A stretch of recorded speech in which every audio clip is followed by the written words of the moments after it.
This is War Room Moments, the show that takes you around the world to share interviews with some of the most successful and most relevant people on the planet, hear their stories, and get the most important business lessons they have learned on their road to success, and get exclusive advice on how to implement their success into your life and business. War Room Moments is brought to you by the Strategic Advisor Board. Here's your host, Jason Miller. Hey, welcome to today's episode of War Room Moments. And today I got a great friend of mine. We've known each other for a few years. Rudy, welcome to the show. Hey, thanks, Jason. Great to be here with you in the War Room. Yeah, awesome. Well, hey, Rudy, tell people a little bit about yourself, what you do, and what your superpower is, my friend. Self-do superpower.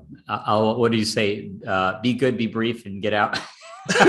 Be good, be brief, be gone, right? Yeah, be gone. There we go. So briefly stated, Jason, the way you and I really related to and connect with each other is I served 10 years in the United States Navy as you served a full career in the Army. So thank you for your service. 4 years at Annapolis, I got my degree in commission, went out to be a pilot, flew 6 years as a pilot, 2 deployments. Absolutely loved it. Well, I should say loved things about it. As Jason and I know, there's a lot of suck inside of all that as well. But we both, I know Jason and I, we had multiple conversations about this. It really grew our character, right? It didn't grow our wallets so much being in the military, but definitely grew our character. Yeah, right. For sure. Yeah. And, got out in 2014, hired a mentor, paid $25K, went to work with a mentor, found my superpower in helping build, hire and build A-player sales teams to scale back-end coaching, education, mentorship type programs. And we've accounted for over $30 million in program sales in the last 5.5 years. There's a little runway on our end. Yeah, very cool. And, obviously you're an expert in the field. You guys have really cornered that event space, right? With selling at events and the holistic type of sales, which, that's kind of what people are looking for nowadays. Sell me something, but don't sell me something. Yeah. Right. That kind of approach with things. But it just leads to being adaptable, right? I mean, we have to adapt. We adapt to what our audience wants. That's the way it works. So anyway, glad to have you here. And I'd love you to dump some knowledge on sales, hiring the right people, how you connect all that together, because I know you got a great process for that. And that's how you've been able to really corner the market, because you've always been able to get the best people. So I'm interested in that, how you do that, share that, so some of our business owners know how they can kind of duplicate that. Most definitely, Jason. Happy to share that. And I honestly think it's the most important and valuable thing I could share in the time that we have together, more so than any sales tactics or strategies. Those are a dime a dozen. But there's actually a research survey that was done by a firm led by a gentleman named Jeff Smart from GE Smart and Associates. He and his partner, I think his name was Randy Gage, they went out and they actually interviewed over 100 senior business leaders. Even a handful of them were actually billionaires and the rest were all multimillionaires. And they asked them, what do they think are the most important areas of business? And, they surveyed this group, and, oftentimes people think it's strategy, or they think it's risk, or what's going on in the market, or marketing, or sales. The reality is that of this group that was surveyed, over 50% of them said the number one most important thing in business is not strategy, it's not sales, it's actually people. It's your ability to identify, hire, train, and retain the best people possible, right? And that absolutely applies to sales. So that's what we focused on in the, however 7+ years of business we've been in, and it's worked, right? We focus first on building a team of A players and building A player culture. And that doesn't just apply to salespeople, that applies to every single person in your organization as a CEO and business owner. Yeah, for sure. Yeah. And you guys, I know you used to use, what was the process that you guys used to use to hire? What was it called? Yeah, so it's called top grading is the actual process. Founded by Dr. Brad B. Smart. He was a gentleman that consulted Jack Welch, the former CEO of GE, the most successful and richest CEO of all time. And when they asked Jack Welch what his secret was, he said it was my ability to interview, hire, and retain A-player talent. So the same exact process that was used by a billionaire CEO is the same process that we use. Because we asked ourselves a question early on, if we want to be a $1 billion company, what would a $1 billion company do? Right. So we invested in learning this process. Yeah. Yep. If you want to be one, you have to act like one and do the things that one does, right? 100%. For sure. Yeah. Well, kind of in that vein of things, what are you seeing the trends, right? When it comes to, we got this whole conversation on Great Resignation and all this stuff. I don't want to get into that, but what are you seeing the trends for you and other business owners trying to fill these gaps in, hiring good A players and so on and so forth? Because you're in the thick of it. 100%. Yeah. I mean, we've hired over 70 sales professionals in the last 5 years, and definitely in the thick of it. And I'm going to answer the question. Before I do, I want to kind of come back to the top grading as a resource that I recommend. Check out their website if you want to learn more about it. And there's actually a case study on our company on their website you can check out. It's under Wingman Coaching. It's pretty cool. And they do like workshops and things of sort that people can. That's what I did. I attended their workshop, and that's how I learned the skill, and then use their software to implement. So you asked about the trends. I'm going to answer that question indirectly. The first step in the interview process that we learned through top grading, and I know this sounds simple, but it's simply said, harder done, all right, in execution. And it's taking the time to actually write down what your outcomes are that you want to hire this person for. We don't hire people as CEOs and business owners. We don't hire people based off of their pedigree, as we shouldn't be. Right. We're hiring people because we think they're going to produce certain outcomes within our business, whether that's a sales outcome, a marketing outcome, a fulfillment outcome. But it's taking the time to actually write down what are those success metrics, what are those outcomes, and just as importantly, what are the cultural values within my company that this person has to espouse, not only achieve the outcomes, but within the culture of the company, and being able to document that upfront and being able to communicate that to the applicant or to maybe your business network when you're asking for referrals makes a world of difference. If somebody would just pause to do that, their improvement on finding the right people will increase dramatically. I'm not even including the multiple steps in the interview process that I've learned through top grading, but that alone will make the biggest difference. So Jason, to come back to the question about the trends and what am I seeing? Couple of things. I'm seeing multiple things. One, to your point about the Great Resignation and what have you. Yeah, I mean, when it's easier for people to stay at home and do nothing and get paid more money than to go to work, you're going to get people doing nothing, right? Unfortunately, that is the status of the general economy. That being said, it doesn't have to be your economy. It doesn't have to be your business. A players are still out there. The people that produce top player results are out there. But here's the key thing we got to know.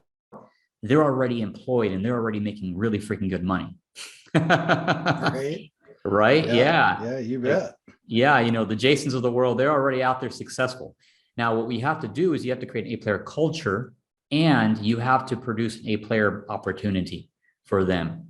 Otherwise, it doesn't matter, right? You're gonna be, if you're fishing from the bottom of the barrel of people who are collecting unemployment, you're not gonna find great team members. You have to have A-player culture and an A-player opportunity, and you have to present a challenge, right? I think, Jason, you and I both raised our hand and we swore to defend the Constitution of the United States of America against enemies, both foreign and domestic.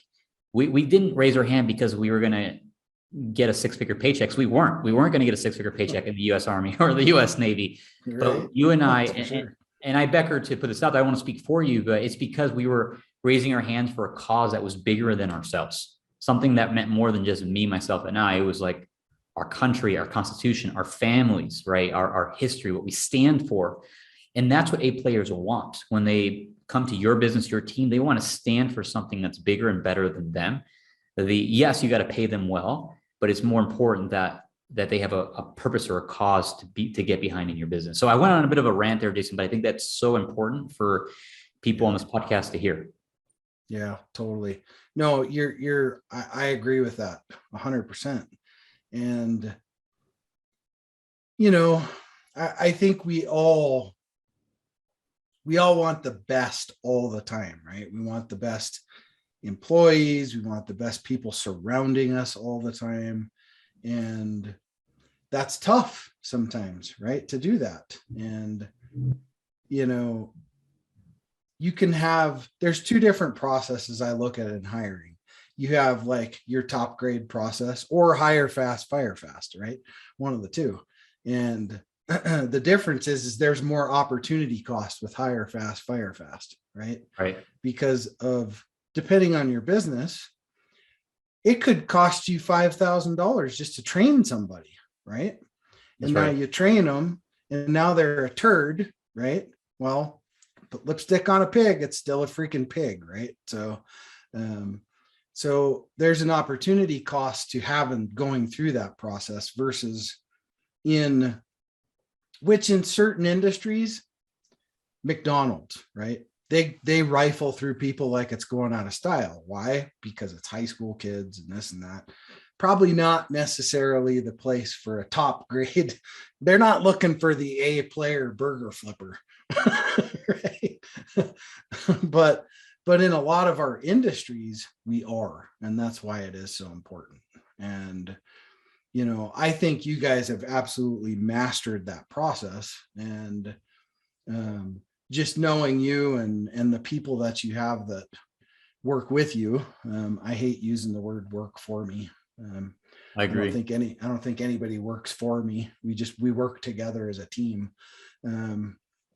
And that's that culture that folks like you and I create, though, right? It's like, oh no, I might own the company, but we work together, right?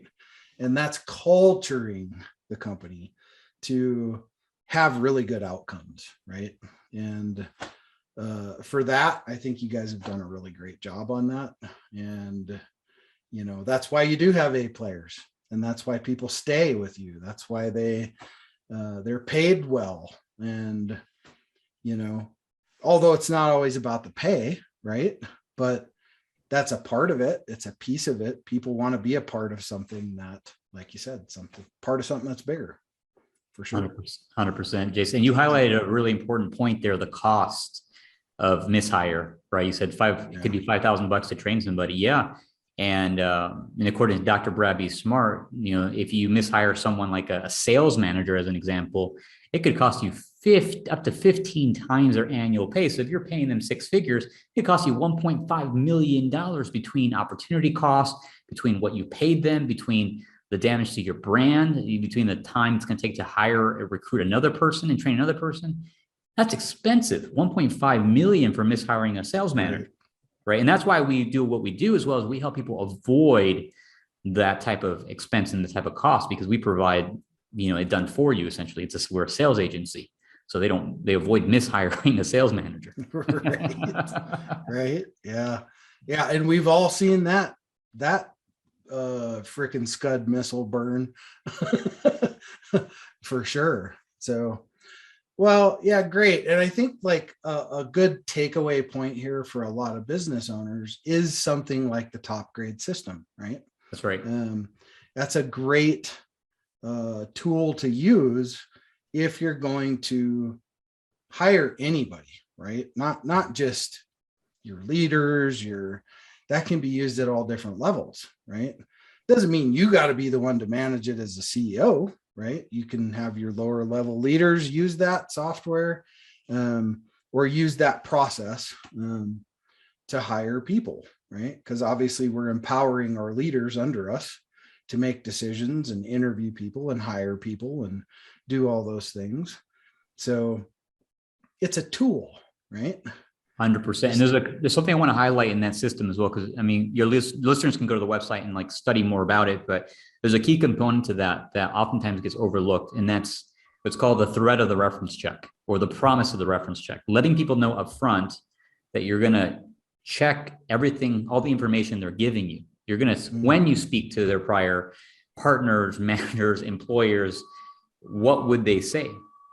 And when you say that up front, it's like a truth serum. They're going to be much more truthful, right? Because here's the reality. Most books out there on how to get a job teach people how to exaggerate, sometimes downright lie to get a job, right? So when you can do like a reference check up front, you let them know, hey, when we speak to this person, what do you think they're going to tell us? They're going to be a lot more honest. But here's the key thing. You got to follow through. You got to do that reference check. You know, how many times have we said, hey, we're going to do reference checks, give us information, and we don't do it? You got to do it. Even if you think you already like this person, even if you think this person's already a fit, got to do the reference checks. I recommend at least 2 up to 8 reference checks, depending on the level of position that you're hiring for. And really make sure that you ask that reference, hey, what's your best advice on how would this manager? Here's also the key question. Would you rehire this person? Right. Yeah, right. And there's only one correct answer. Hell yes, you are so lucky that they're applying to work for you. If it's anything less than that, they're hiding something. Yeah, right. They're just trying to be nice, right? That's absolutely right. And there's been a couple times where I haven't listened to the reference checks and what they said, and me thinking, oh, maybe I can train this person better, or I can give this person a better opportunity.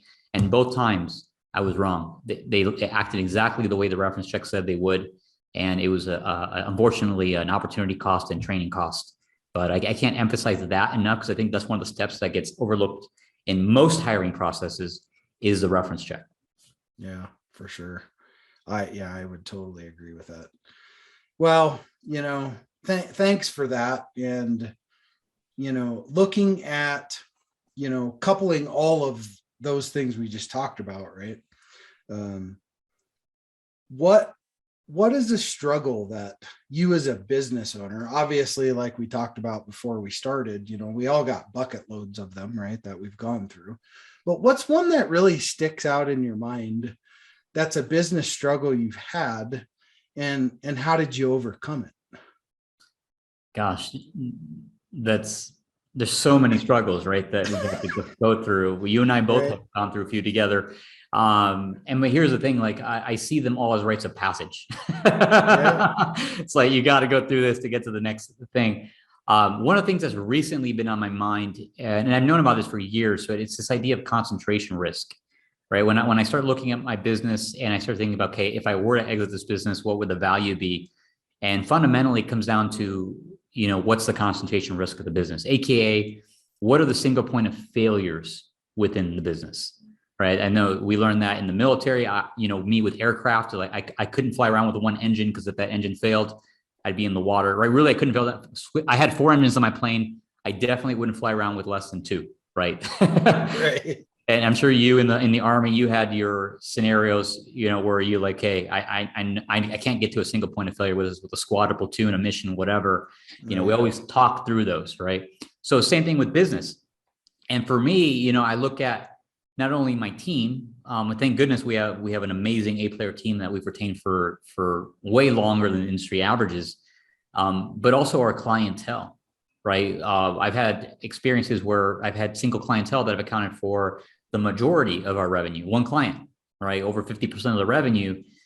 And it's great while it works, but when it doesn't work, it really sucks. I'm sure you've experienced that before. Oh, yeah. I think we've all been down that road before. Yeah. And so there's this interesting trade-off of like, how do I deliver the highest possible quality, but also the fullest possible quantity of service, right? In the capacity of CEO and salesperson of your company. And it's this interesting dance, because you can't you can have one client and you can make them a raving fan, but at some point, if their needs shift or their business shifts or their industry shifts, and that's all you got, then you say goodbye. Yeah, right. Right. And could be goodbye to all of your revenue. Exactly. And just one of the things I appreciate about you and your business model is you really help your clients see their concentration risk, and you help them diversify with other channels of revenue, as well as other services that they can tap into to increase their revenue. That's one of the things you've talked about early on in our conversations, which I appreciate that about you. Yeah. Right. Awesome. It's well, and I look at it from this standpoint is every business has risk, and it's our job as the owner to calculate it.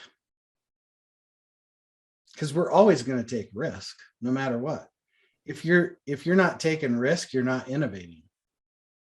So you have to take risk, but you can calculate it, because there's a difference between stupid doing stuff that's stupid and then calculating a risk, and having a risk mitigation plan in place too, right? And a lot of business owners are really terrible at that, because I'm a shoot from the hip guy. I do it all the time, right? Or at least it appears that way on the outside. But what people don't realize is there was hours of time on that board right there, right? First, trying to mitigate risk as much as possible. So yeah, I think that's a struggle we all go through at some point, and it's whether or not we overcome it and not let it drive our business in the ground. Most definitely. There's a mentor of mine who taught me that the risk is one of those things. The less you perceive it, the more you have, and the more you perceive it, the more you put it on the board, the less likely you are to experience the actual problem.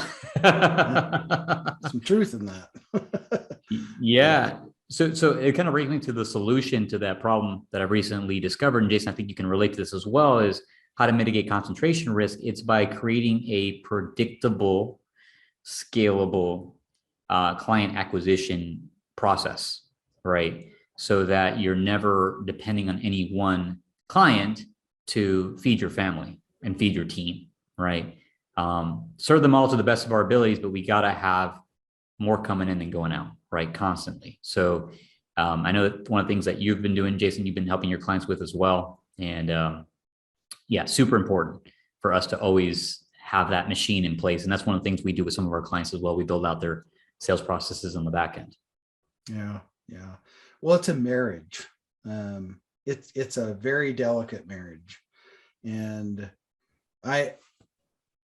about a month ago, I was on Entrepreneur Magazine's podcast, and the guy asked me, and we were talking about strategy, right? And you hear all this stuff about sales strategy, marketing strategy, this strategy, that strategy. Well, those aren't strategies. The whole strategy is the entire process together, right? Is marketing a piece of it? Yes. Is sales a piece of it? Yes. What about onboarding client process? What about, your support processes? What about communication and referral programs and internal drivers and all these things? That's the whole strategy, right? Because it's a whole picture. It's not just one thing. And I think young business owners don't realize that. They just look at it from a very singular focal point and go, I have to do that, right? And that's the only thing I'm going to concentrate on. Doesn't do any good to get sales if you can't fulfill. Yeah. Right? Yeah, right. So it's a whole strategy that has to complement one end, or from front to back, right? And yeah, it's a struggle. It's a struggle a lot of businesses have. I see it every single day. So yeah. Yeah, on that topic, there's a great book that I recently read and had my leadership team go through. It's called Good Strategy, Bad Strategy. And actually we'll reference some military strategy in there as well. But fundamentally, what I've discovered is that most businesses, what they call strategy is bad. I'll just leave it at that. Read the book, you'll get what I mean. But having a good strategy is a rare thing. And I know that's one of the things that you also are excellent in helping business owners with, is developing a proper strategy as well. Yeah, for sure. It's a very lightly thrown around term, no doubt. No doubt about that. But anyway, well, hey, kind of closing things up here, Rudy. I always like to ask this question. That is, if you could pick someone that could have been here today with us on this call, that you could ask one burning question, who would that be and what would that question be? Hey, Jason, that's a good question because I was kind of noodling on that for a minute, thinking about it. And I was thinking about, oh, would I bring on Tony Robbins or would I bring on, some other great, well-known name? And I was actually came to, you know what? I'd bring on my father, my dad, because my dad, God bless his soul. He's been working 2 or more jobs since the age of 16 years old. Didn't go to college, just has an insatiable work ethic, hardworking man, and really just focuses on providing for others, adding value to his employers, adding value to his family, like very selfless man. And just watching him alone taught me work ethic, right? I pay attention to what he did, not what he said. And the reason I highlight that and having him be here in the room is I think that's the one thing, Jason, that can't be taught is heart, is hunger, is desire. It's our desire from within. We can have all the strategies in the world taught to us, but if somebody doesn't have like the cojones to get up every day and to grind and to put it in the work and to keep getting up when you get knocked down and keep working and keep striving to serve and make a difference for other people. Like, I'm going to encapsulate in this saying, I think is really valuable. There's a saying that goes, good times breeds weak people. Weak people breeds bad times. Bad times breeds strong people, and strong people bring back great times, right? So for every man and woman who's listening to this podcast who has that desire in their heart, has that work ethic, has that grind, that's what the world needs right now. They just need your freaking example of being a freaking leader and doing the freaking work every single day. That's what your employees need. That's what the marketplace needs. That's what your clients need. They need people who are going to roll up their sleeves and do the freaking work every single day, not sitting at home, collecting unemployment, thinking that someone else is going to take care of them. Yeah, that's right. Carlos is the CEO of Blue Bamboo. He said, no one is going to save you. You have to save yourself. And I think that's absolutely true, right? And, we can't walk through life just going, well, I hope the shit works out, right? Yeah. Because that's, hope's not a course of action. And hope's a great thing. It really is, but it's not a course of action in business. That's for sure. And at the end of the day, God, just treat people like you want to be treated yourself, right? Isn't it so simple? Simple, but maybe not always easy, Yeah, right? Yeah, for sure. Well, hey, Rudy, how do people get a hold of you and to work with your awesome company and your sales folks and so on and so forth? Yeah, for sure. If you want to learn more about us and what we do, you can go to our website. It's virtualeventsalesteam.com or wingmancoaching.com. It'll forward you to virtualeventsalesteam.com. There you can learn a little bit more of our story, see some of our testimonials. And if you think you're fit to work with us, you can jump on my calendar. We'll have a quick 20-minute conversation and we'll determine the path of action from there. That's how you can reach us, Jason. Awesome. Rudy, thank you, brother. As always, I always appreciate you. You're a good friend. We cannot talk for a year and we just pick up where we left off. That's the military in us, right? That's right. That's right. So thank you, brother, for being here. Thank you for taking the time out of your day to be here. And I appreciate you. You're welcome. Hope this has been valuable for your audience. Absolutely. Well, hey, thanks for tuning in today. And remember this, dream it, believe it, and achieve it. And you can reach the greatness that you want to reach. It's Jason Miller, your podcast host, signing off. Thanks for listening to War Room Moments with your host, Jason Miller. Please leave your feedback and visit strategicadvisorboard.com to get the latest and greatest business advisement on the planet. Follow us on social media for updates, and we'll see you on the next episode.